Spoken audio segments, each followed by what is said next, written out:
नगर परिषदेची निवडणूक सुरू आहे आणि या निवडणुकीमध्ये राष्ट्रवादी काँग्रेस शरदचंद्र पक्ष या पक्षाचा उमेदवार उभा नाही आहे.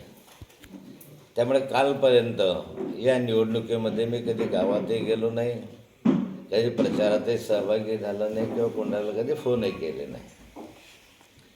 आपला पक्षच उभा नाही तर आपल्याला काय करायचं. हे मूळ लढाई जी आहे ते शिवसेना भाजपची आहे.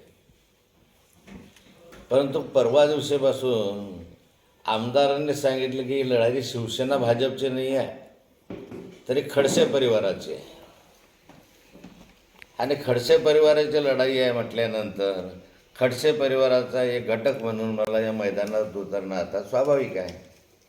नाहीतर मी आतापर्यंत या निवडणुकीमध्ये कुठेही तुम्हाला दिसलो नाही. पण आता मला वाटतं की राहिलेल्या 3 दिवसामध्ये याच्यामध्ये जसा वेळ मिळेल तसा मी या निवडणुकीमध्ये सहभागी होणार आहे.